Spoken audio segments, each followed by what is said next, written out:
সুপ্রিয় দর্শক, আসসালামু আলাইকুম। সবাইকে স্বাগত জানাচ্ছি আজকের গুরুত্বপূর্ণ সংবাদে। প্রথমে জানিয়ে দিচ্ছি সংবাদ শিরোনাম, পরে বিস্তারিত। অতি সুন্দরী না পায় বর, অতি ঘরণের না হয়ে ঘর, আর অতি কথাবাজ, অতি চালাক, অতিরিক্ত কি বলা হয় যে চাটুকার, এদের আসলে কখনো ভালো পরিণতি হয় না। কথা বলছি সার্জিস আলমকে নিয়ে। আমি আগেই বলছি এই ছেলেটা পাশ করবে না।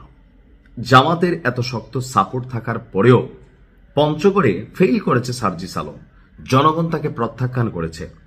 এখন যখন নির্বাচনের রেজাল্ট আসলো, পঞ্চগড় 1 আসনে যিনি বিএনপির প্রার্থী ছিলেন তিনি বিজয়ী হয়েছেন। তো এর পরপরই সার্জিস আলম একটা পোস্ট দিয়েছিল তাকে শুভেচ্ছা এবং অভিনন্দন জানাইয়া। 24 থেকে 48 ঘন্টা পার হইতে না হইতে সার্জিস আলম এখন নতুন এক ধান্দা তিনি জনগণের সামনে নিয়ে আসছেন, বাট জনগণ তাকে ওয়াকথুইং বলছে। কারণটা কি দেখেন, জাতীয় সংসদ নির্বাচন ঘিরে পঞ্চগড় 1 আসনের ফলাফল নিয়ে একটা বিতর্ক সৃষ্টি করতে চাচ্ছে সার্জিস আলম। তার মন্তব্য হচ্ছে ফেসবুকে তিনি পুনরায় ভোট গ্রহণের দাবি জানিয়েছেন। তার এই বক্তব্যের পর স্থানীয় জনগণ এবং বিএনপির নেতাকর্মীদের মধ্যে নিন্দা এবং ক্ষোভের ঝড় উঠেছে। বেসরকারি ফল অনুযায়ী বিএনপি প্রার্থী ব্যারিস্টার মোহাম্মদ নওশাদ জমিরের থেকে 8,120 ভোটের ব্যবধানে পরাজিত হয়েছে সার্জিস আলম।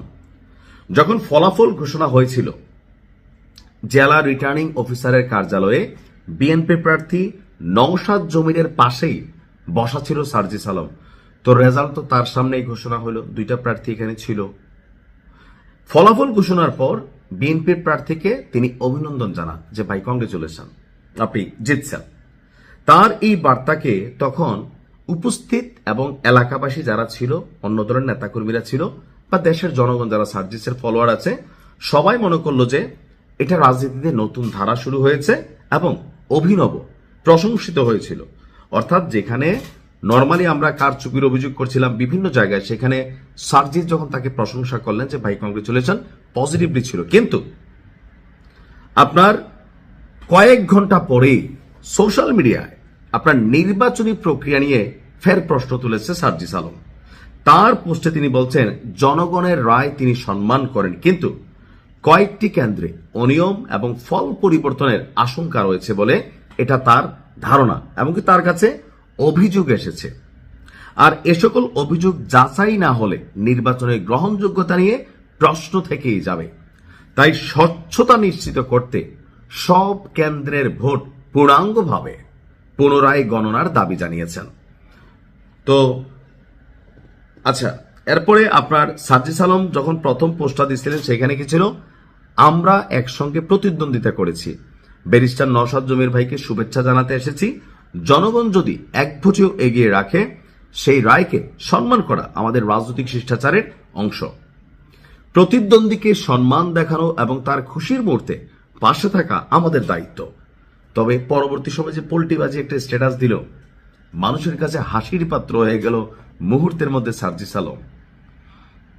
মানে সার্জিস ফেল করবে এটা অনেকেই মনে করছেন যে না, বাট আমি প্রথম থেকে বলছি যে সার্জিসের যে রাজনৈতিক বৈশিষ্ট্য বা যেই কান্না, আমার বঙ্গবন্ধু লোল টোল ফলাই দিছে, তো সেই সার্জিস যখন আবার সেই বঙ্গবন্ধুকে নিয়েই অনেক মন্তব্য করছে, জাতির মধ্যে একটা অংশ এরে ভাই আসলে টাউট মনে করছে, যার দেখো এরা তো আসলে সুযোগ সন্ধানী, তাই না? সেই জায়গায় কিন্তু সার্জিসরে জনগণ ভোট দেয় নাই, এটাই হচ্ছে বাস্তবতা।